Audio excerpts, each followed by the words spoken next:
Hello students, my name is Monika Sharma from GBU और आप देख रहे हैं मेरा YouTube channel stay study with Monika Sharma. आज मैं लेके आई हूँ मोदी मेथड ही पार्ट 2। इसमें लूप कैसे कंस्ट्रक्ट होता है वो मैं आपको बताऊंगी और किस तरह वोगल अप्रोक्सीमेशन मेथड के बाद ऑप्टिमल सॉल्यूशन निकालते हैं मोदी मेथड से। तो चलिए स्टार्ट करती हूँ मोदी मेथड। एक क्वेश्चन लिया है, एग्जाम्पल के थ्रू समझाने की कोशिश करूंगी। Obtain a initial basic feasible of the transportation problem, is this solution and optimal solution, is not obtain the optimal solution.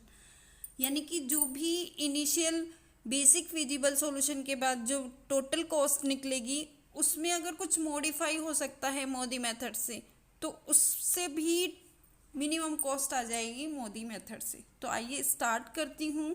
सबसे पहले क्या कौन सा स्टेप था फ्लो चार्ट में? फर्स्ट स्टेप कि जो डेटा है वो मैट्रिक्स की फॉर्म में होना चाहिए।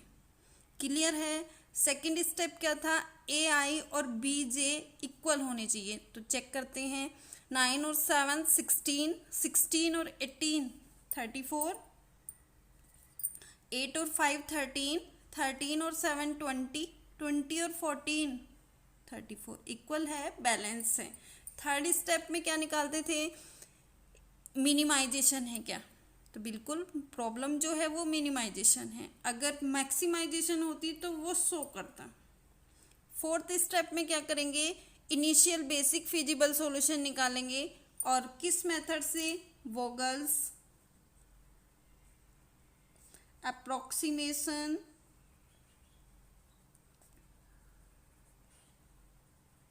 मेथड। इस मेथड से इनिशियल बेसिक फिजिबल सॉल्यूशन निकाल दिया है मैंने। जो पहली वाली वीडियो है वो ही क्वेश्चन है सेम, जिसमें मैंने वोगल्स अप्रोक्सीमेशन मेथड बताया है। तो जिसने नहीं देखी है स्टूडेंट्स वो देख ले, सेम है क्वेश्चन। वोगल अप्रोक्सीमेशन मेथड से इनिशियल बेसिक फिजिबल सॉल्यूशन निकल लिए हैं और मैट्रिक्स की फॉर्म में रख दिया है। अगर नहीं देखी है तो मैं इस डिस्क्रिप्शन में उसका लिंक दे दूंगी, उससे देख लीजिएगा स्टूडेंट्स। आगे चलती हूँ। अब क्या करेंगे स्टूडेंट्स? ये देखेंगे कि ये नॉन डिजनरेट है क्या। नॉन डिजनरेट में क्या करते थे students? m plus n minus 1 equal to check करते थे। तो m कितना है? 1 2 3 प्लस कॉलम कितनी है? 1 2 3 4 माइनस 1 इजकल टू 6। अब ये देखेंगे जी ऑक्यूपाइड सेल में भी इतना ही आया कि 1 2 3 4 5 6 बिल्कुल। तो क्या कहेंगे कि ये इंडिपेंडेंट सॉल्यूशन देगा, नॉन डिजनरेट है।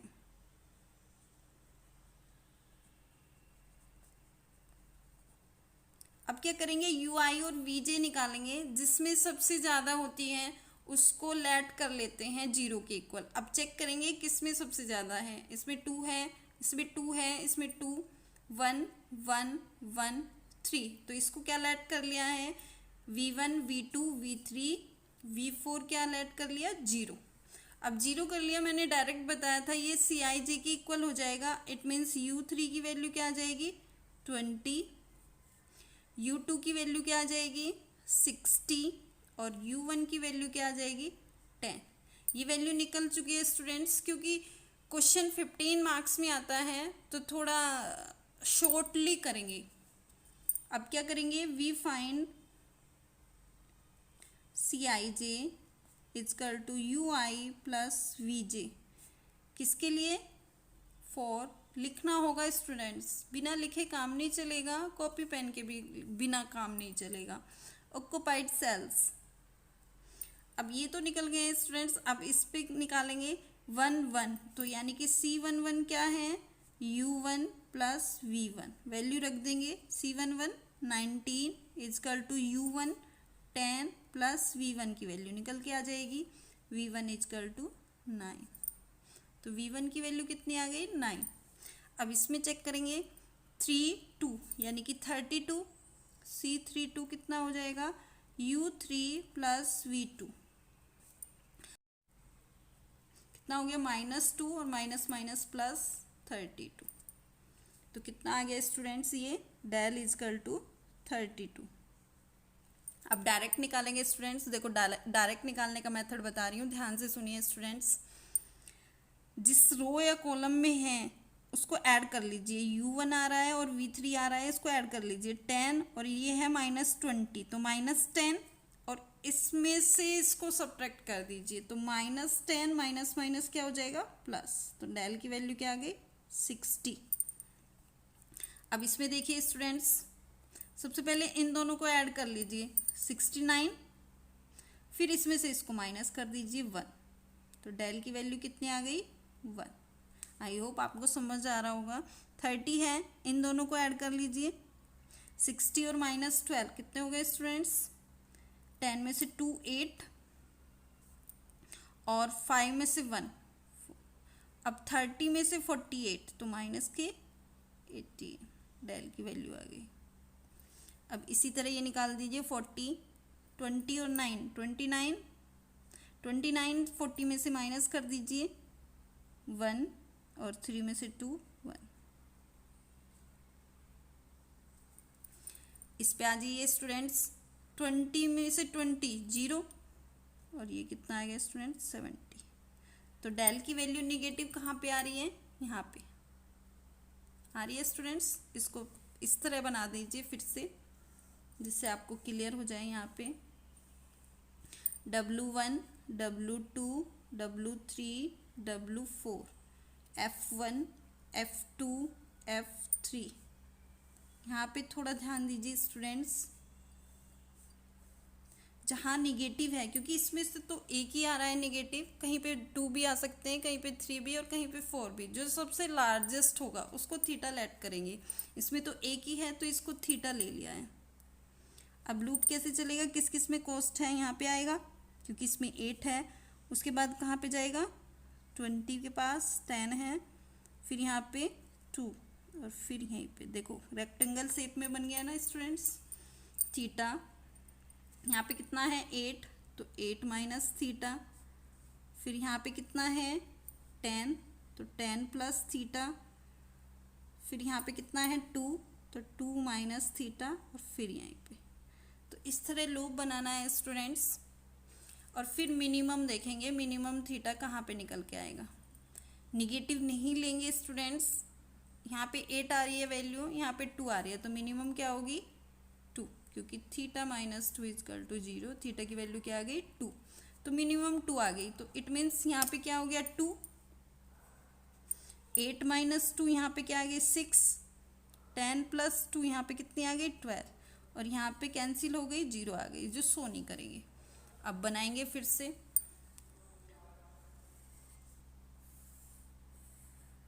फिर स्टेप 4 पे 5 पे पहुंच जाएंगे स्टूडेंट्स। प्रोसेस चलता रहेगा जब तक डेल आई जे की वैल्यू ग्रेटर देन 0 नहीं आ जाती, यानी कि निगेटिव को एलिमिनेट करना है।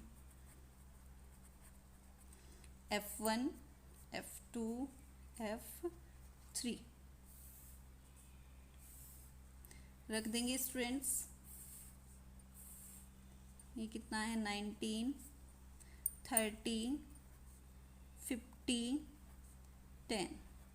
यहाँ पे क्या है 70 30 40 60।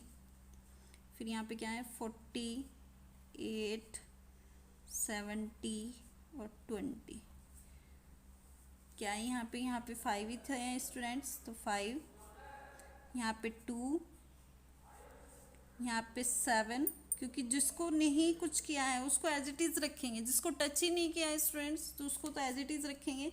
यहाँ पे थीटा लिया था, थीटा की वैल्यू क्या आई 2, तो यहाँ पे क्या आएगी स्टूडेंट्स 2। फिर उसके बाद में यहाँ पे 8 थी, क्या हो गई स्टूडेंट्स 6, तो यहाँ पे क्या आ गई 6। उसके बाद में 10 प्लस 2 12, तो यहाँ पे कितनी आ गई 12। अब यहाँ पे कुछ नहीं थी तो इसको एज इट इज़ रखेंगे। अब क्या निकालेंगे स्टूडेंट्स, फिर UI VJ निकालेंगे। UI VJ में क्या करते थे, जो सबसे जिसमें सबसे ज़्यादा मैक्सिमम होती थी उसको क्या करते थे, लेट कर लेते थे 0। इसमें 2 है, इसमें 2 है, इसमें 2 1 2 1 2, तो किसी को भी कर सकते हो क्योंकि हर रो क्या आ रही है इक्वल आ रही है। तो U1 मैंने लेट कर लिया है 0, डायरेक्ट बता रही है स्टूडेंट्स। जब यहाँ U1 0 आ गया तो ये कितना आ गया 10 और ये कितना आ गया 19, क्योंकि CIJ VJ की इक्वल हो जाएगी। अब क्या करेंगे, डीजनरेट भी पहले चेक कर लेते हैं फिर से, क्योंकि वो भी ज़रूरी है। डीजनरेट सॉल्यूशन, डीजनरेट सॉल्यूशन क्या होगा, m plus n minus 1 equal to 3 plus 4 7 minus 1 equal to 6, 1 2 3 4 5 6, ये भी 6 है तो क्या देगा, इंडिपेंडेंट सॉल्यूशन। ये भी देखना ज़रूरी है कि इंडिपेंडेंट सॉल्यूशन है या नहीं है। उसके बाद क्या करेंगे, c i j is equal to u i plus v j. अब कितना निकल गया है स्टूडेंट्स, ये निकल चुका है, ये निकल चुका है। अब ये देखेंगे 3 4 यानी कि C34 पे देखेंगे स्टूडेंट्स, U3 प्लस V4, क्योंकि V4 निकल चुका है, V1 निकल चुका है और U1 निकल चुका है। C34 कितना है स्टूडेंट्स, 20 इजकल टू U3 हमें फाइंड आउट करना है, V4 कितना है 10, तो U3 की वैल्यू कितनी आ गई स्टूडेंट्स 10, U3 इजकल टू 10। अब ये देखेंगे स्टूडेंट्स, ऑक्यूपाइड सेल के लिए है, फॉर ऑक्यूपाइड सेल। अब क्या निकालेंगे, 3 2 यानी कि C32, और C32 का फॉर्मूला हो जाएगा U3 प्लस V2। निकालेंगे, C32 कितना है 8 इजकल टू U3 कितना है 10 प्लस V2, यहाँ से V2 की फाइंड आउट जो हो जाएगी वैल्यू -2। अब यहाँ पे देखेंगे स्टूडेंट्स, इस पर 2 2 यानी कि C22, U2 plus V2, C22 कितना है 30 इजकल टू U2 कितना है -2 प्लस V2, ये V2 की है, ये U2, तो U2 की वैल्यू कितनी आ जाएगी स्टूडेंट्स 32, तो U2 की कितनी आ गई 32। अब इस पे देखेंगे स्टूडेंट्स 2 3 यानी कि C23 is equal to U2 plus V3, C23 कितना है 40 इजकल टू U2 कितना है 32 प्लस V3, V3 सोल्व कर देंगे स्टूडेंट्स, कितना है 40 में से 32 8, तो ये निकल के आ गया स्टूडेंट्स। अब क्या करेंगे, अनऑक्यूपाइड सेल के लिए डेल आई जे की फाइंड आउट करेंगे, del i j direct find out करेंगे स्टूडेंट्स, आपको पता ही लग गया होगा। 30 का निकालना है, इन दोनों को ऐड करेंगे -2 और इसमें से सब्ट्रैक्ट करेंगे तो माइनस माइनस क्या हो जाएगा प्लस, तो डेल की वैल्यू क्या आ गई 32।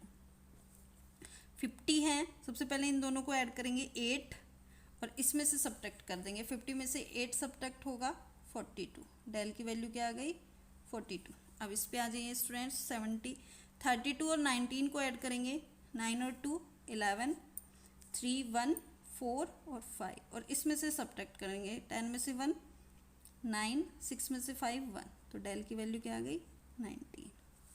अब इस पे आ जाइए स्टूडेंट्स, 32 और 10 42 और 60 में से 42 लेस कर दो, 10 में से 2 8, 5 में से 4 1, तो डेल की वैल्यू क्या आ गई 18। आई होप अब आपको डायरेक्ट आ रहा होगा। 40 सबसे पहले इन दोनों को ऐड करेंगे, 10 और 19 29, फिर इसमें से सब्ट्रैक्ट कर देंगे 11, तो डेल की वैल्यू क्या आ गई 11। अब सभी डेल देखेंगे स्टूडेंट्स, क्या आ रहा है ग्रेटर देन इक्वल 0 आ रहा है, तो यहीं पे ऑप्टिमल सॉल्यूशन देखेंगे कितना आया है, जितनी भी है ये उसको मल्टीप्लाई कर देंगे तो टोटल मिनिमम कॉस्ट देखेंगे स्टूडेंट्स, 90 की मल्टीप्लाई किस में करेंगे 5 में, तो 19 5 जा 95 प्लस 10 की मल्टीप्लाई करेंगे 2 में 20 प्लस 30 की मल्टीप्लाई करेंगे 2 में 60 प्लस 40 की मल्टीप्लाई करेंगे 7 में, 7 4 जा 28 प्लस 8 6 जा 48 प्लस 12 2 जा 24, ऐड करेंगे स्टूडेंट्स 0 8 8 और 5 13, 1 कैरी 1, 5, 5 और 4 9, 9 और 8 17, 17 और 6 23, 23 और 2 25, 25 और 9 34, 3, 3 to 5, 5 to 7, यानी कि 743 मिनिमम कॉस्ट आ गई स्टूडेंट्स। अब यहाँ पे चेक करेंगे कि कितना मॉडिफाई हुआ है। जो सब स्टार्टिंग में वोगल अप्रोक्सीमेशन मेथड से हमने निकाला था स्टूडेंट्स, अब यहाँ पे देखेंगे कितनी आई थी हमने। अगर पहले आपने वो वीडियो देखी है तो उसमें आई थी 779। एक बार फिर दिखा देती हूँ। 995 प्लस 10 टू जा 20 प्लस 4 7 जा 28, 6 टू जा 12, 8 8 जा 64 और 2 10 जा 200। ऐड करेंगे 5 और 4 9, 9 और 2 11, 11 और 2 19, 19 2 21, 21 और 6 27, 2 2 to 4, 4 to 6 और 1 779 आई थी स्टूडेंट्स जब हमने क्या निकाला था, टोटल कॉस्ट निकाली थी। लेकिन मॉडिफाई से मोदी मेथड से कितना कम हो गया, 743 आ गई। तो ये था स्टूडेंट्स मिनिमम कॉस्ट निकालने के लिए modified distribution method, Modi method most important है स्टूडेंट्स। अगर कुछ पूछना हो, किसी को कुछ भी समझ नहीं आ रहा है तो वो कमेंट में लिख के भेज सकता है। और please like share and subscribe करना ना भूले। Thank you so much.